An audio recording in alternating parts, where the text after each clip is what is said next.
Hey guys, it's me. Back to read the BFG. I may have to pause the video at one point because I have brownies in the oven, but I hope you guys get outside because it's a really nice day today. So I have chapter 7 and 8 right now, and chapter 7 is called The Marvelous Ears.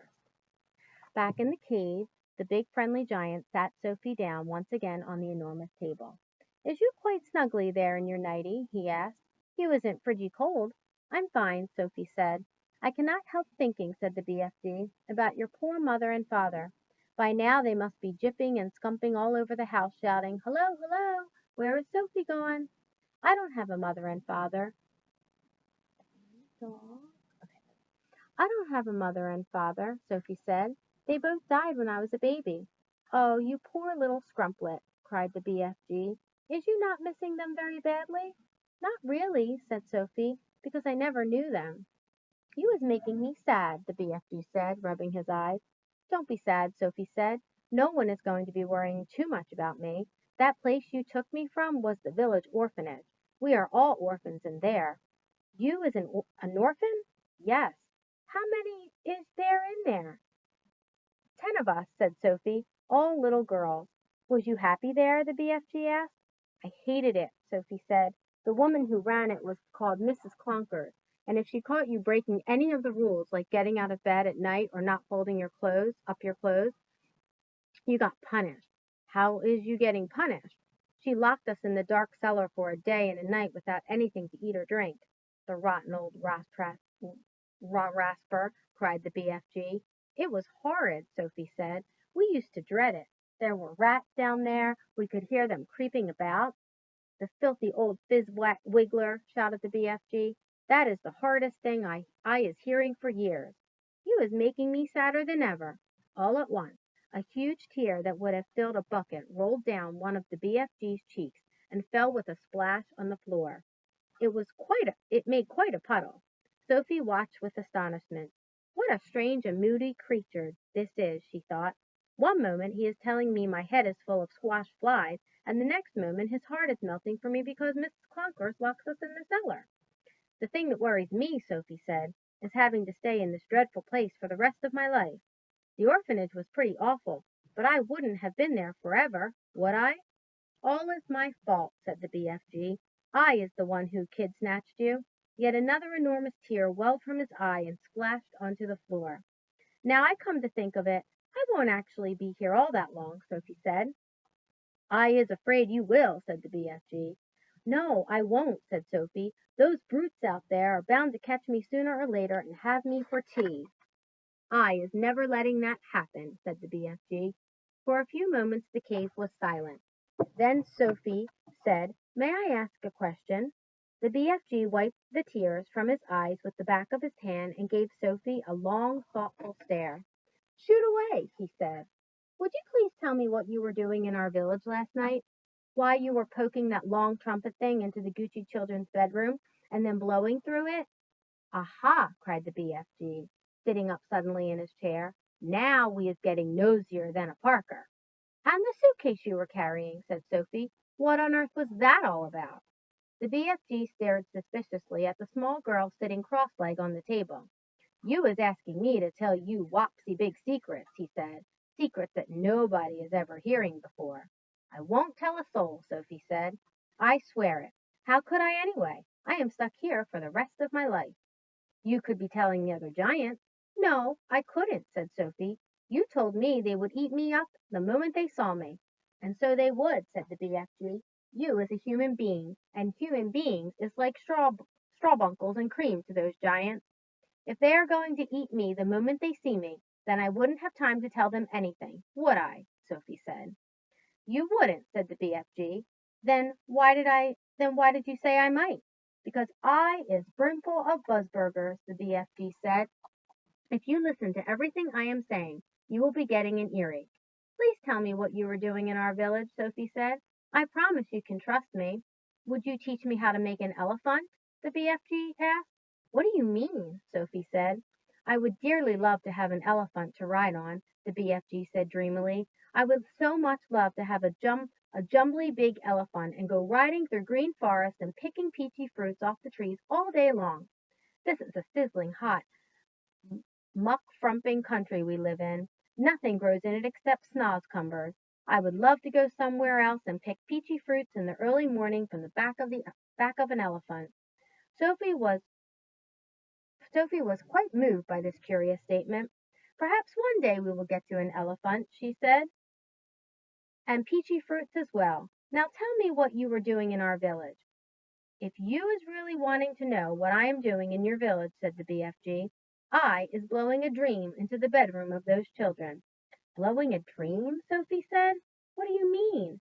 I is dream blowing giant, the BFG said.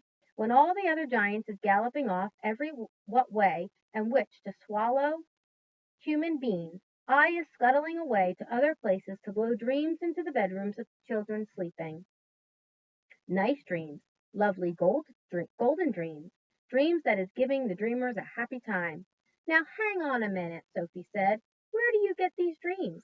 I collect them, said the BFG, waving an arm towards all the rows and rows of bottles on the shelves. I has billions of them. Okay, I'm just going to pause for a minute and go get the brownies out of the oven. Okay, I'm back. You can't collect a dream, Sophie said. A dream isn't something you can catch hold of. You is never going to understand about it, the BFG said. That is why I is not wishing to tell you. Oh, please tell me, Sophie said. I will understand. Go on, tell me how you collect dreams. Tell me everything. The BFG settled himself comfortably in his chair and crossed his legs. Dreams, he said, is very mysterious things. They is floating around in the air like little wispy misty bubbles, and all the time they is searching for sleeping people. Can you see them, Sophie asked. Never at first. Then how do you catch them if you can't see them? Sophie asked. Aha, said the BFG. Now we is getting on to the dark and dusty secrets. I won't tell a soul. I is trusting you, said the BFG. He closed his eyes and sat quite still for a moment while Sophie waited. A dream, he said, as it goes whiffling through the night air, is making a tiny little buzzy humming noise. But this little buzzy hum is so silvery soft, it is impossible for a human being to be hearing it. Can you hear it? Said Sophie. The BFG pointed up to his enormous truck wheel ears, which he now began to move in and out. He performed this exercise proudly, with a little proud smile on his face. Is you seeing this? He asked. How could I miss them? Sophie said. They may be is looking a bit preposterous to you, the BFG said, but you must believe when I say they is very extra usual ears indeed. This is not to be coughed at. I am quite sure they're not, Sophie said. They is allowing me to hear absolutely every single twiddly little thing. You mean you can hear things I can't hear? Sophie said. You is deaf as a dumpling compared with me, cried the BFG. You is hearing only thumping loud noises with those little earwigs of yours, but I am hearing all the secret whisperings of the world. Such as what? Sophie said. Okay, here's his ear. Getting real big. Okay. In your country, he said, I is hearing the footsteps of a ladybird as she goes walking across a leaf. Honestly? Sophie said, beginning to be impressed. What's more, I is hearing those footsteps very loud, the BFG said. When a ladybird is walking across a leaf, I is hearing her feet go clumpity clumpity clump like giant footsteps. Good gracious me, Sophie said. What else can you hear? I is hearing the little ants chittering to each other as they scuttle around in the soil.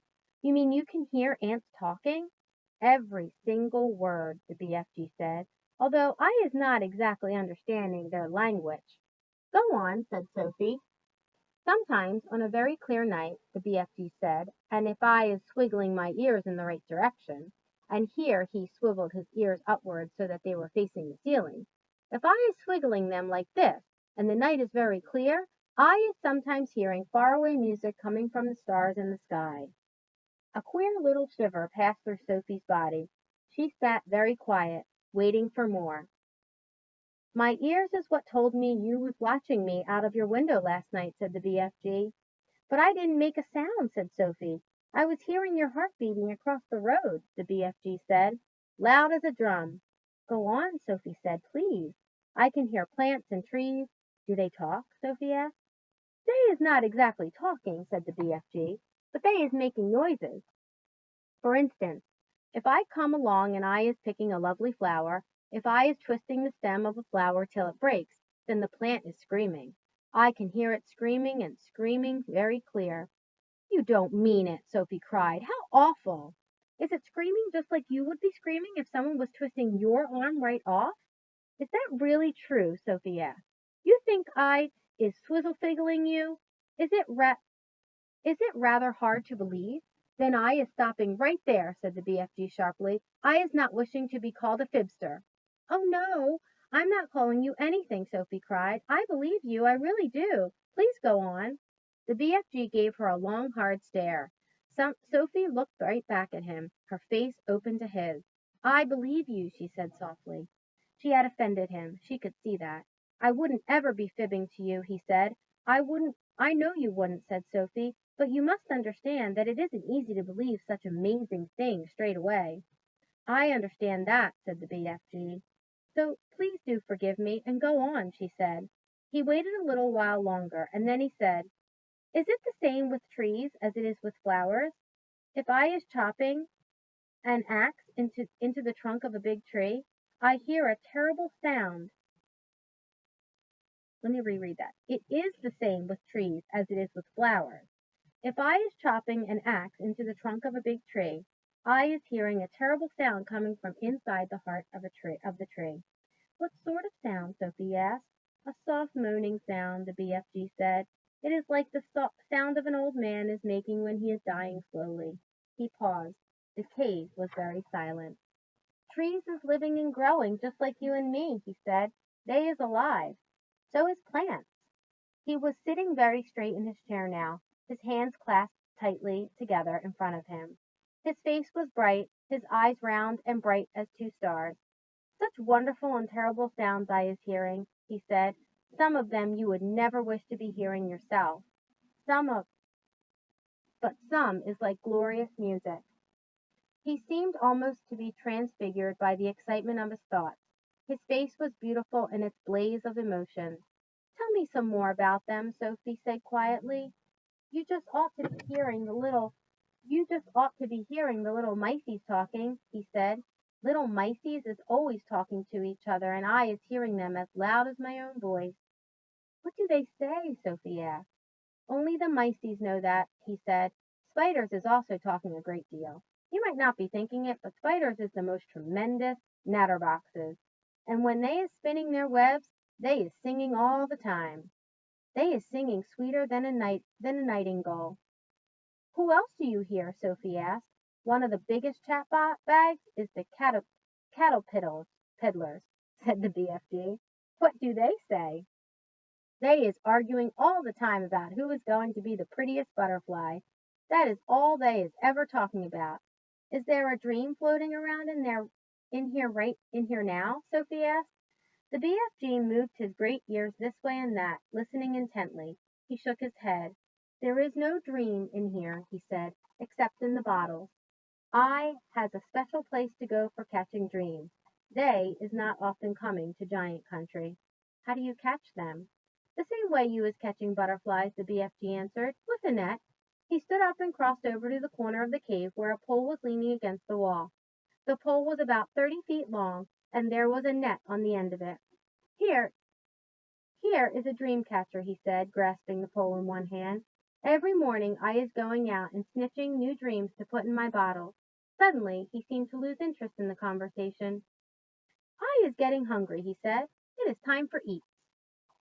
Okay, that was the end of chapter 7. And this chapter is chapter 8, and it's called Snozcumbers. But if you don't eat people like all the others, Sophie said, then what do you live on? That is a squelching, tricky problem around here, the BFG answered. In this slosh-flunking giant country, happy eats like pineapples and pigwinkles is simply not growing. Nothing is growing except for one extremely ickety-poo vegetable, and it is called the snozcumber. The snozcumber? Cried Sophie. There is no such thing. The BFG looked at Sophie and smiled. showing about 20 of his square white teeth. Yesterday, he said, we was not believing in giants, was we? Today, we is not believing in snozzcumbers. Just because we happen not to have actually seen something with our own two little winkles, we think it's not existing. What about, for instance, the great squizzly Scotch hopper? I beg your pardon, Sophie said. And the humplecrimp. What's that? She said. And the rascal. That the what? She said. And the crumpscottle. Are they animals? Sophie said. They is common animals, said the BFG. I is not a very well known giant myself, but it seems to me that you is an absolutely know nothing human being. Your brain is full of rotten wool. You mean cotton wool, Sophie said. What I mean is what I say. What I mean and what I say is two different things, the BFG announced rather grandly. I will now show you a snozzcumber. Checking on the dog. The BFG flung open a massive cupboard and took out the weirdest looking thing Sophie had ever seen. It was about half as long again as an ordinary man, but was much thicker. It was as thick as its girth as a preambulator. It was black with white stripes along its length, and it was covered all over with coarse novels. There's a picture of it.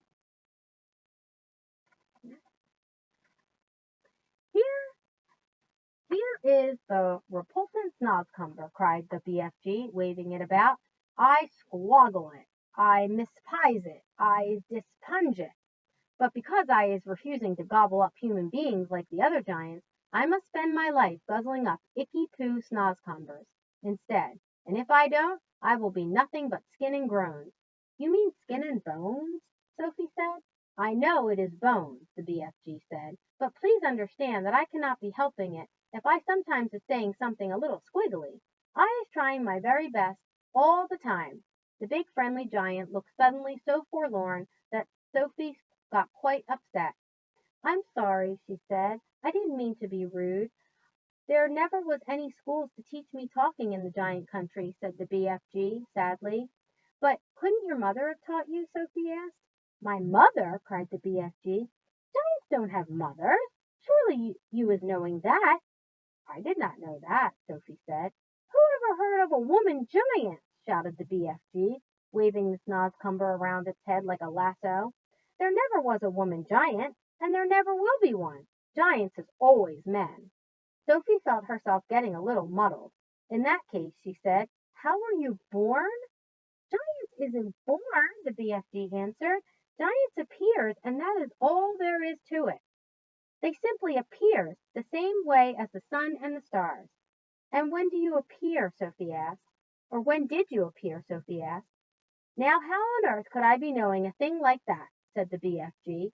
It was so long ago I couldn't count. You mean you don't even know how old you are? No giant is knowing that, said the BFG. All I is knowing about myself is that I is very old, and very, very old and crumply, perhaps as old as the earth. Well, what happens when a giant dies? Sophie asked. Giants is never dying, the BFG answered. Sometimes, and quite suddenly, a giant is disappearing and nobody is ever knowing where he goes. But mostly us giants is simply going on and on like whipsy time twiddlers. The BFG was still holding the awesome snozzcumber in his right hand, and now he put one end to his mouth and bit off a huge hunk of it. He started crunching it up, and the noise he made was like the crunching of lumps of ice. It's filthing, he sputtered, speaking with his mouth full of and spraying large pieces of snozzcumber like bullets into Sophie's direction. Sophie hopped around on the tabletop, ducking out of the way. It's disgusterous, the BFG gurgled. It's sickable. It's rotsome. It's maggot-wise. Try it yourself, this foulsome snozzcumber. No, no, thank you, she said, backing away. It's all you're going to be guzzling around here from now on. You may as well get used to it, said the BFG. Go on, you snipsy little winkle. Have a go. Sophie took a small nibble. Ugh, she spluttered. Oh, gosh. Oh, God. Oh, help. She spat it out quickly. It tastes of frog skins, she gasped. And rotten fish. Worse than that, cried the BFG, roaring with laughter. To me it is tasting of cockroaches and slime wanglers. Do we really have to eat it? Sophie said. You do, unless you was wanting to become so thin you will be disappearing into thick ears. Into thin air, Sophie said. A thick ear is something quite different. Once again, that sad, winsome look came into the BFG's eyes. Words, he said. It's such a twitch tinkling problem to me all my life. So you must simply try to be patient and stop squibbling. As I am telling you before, I know exactly what words I'm wanting to say, but somehow or other they is always getting squiddled around.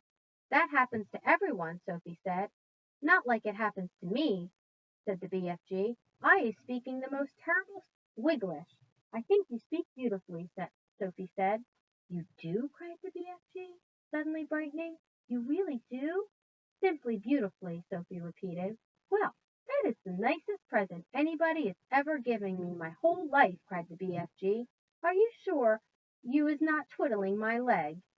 Okay, so here they are eating, and she's getting out of the way because he's like spitting it out. And here they are over here talking.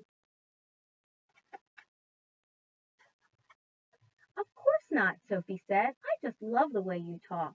How wondercrump, cried the BFG, still beaming. How whoopsie splunkers! How absolutely squiffling! I is all of a stutter. Listen, Sophie said, we don't have to eat snozcumbers. In the fields around our village there are all sorts of lovely vegetables like cauliflowers and carrots.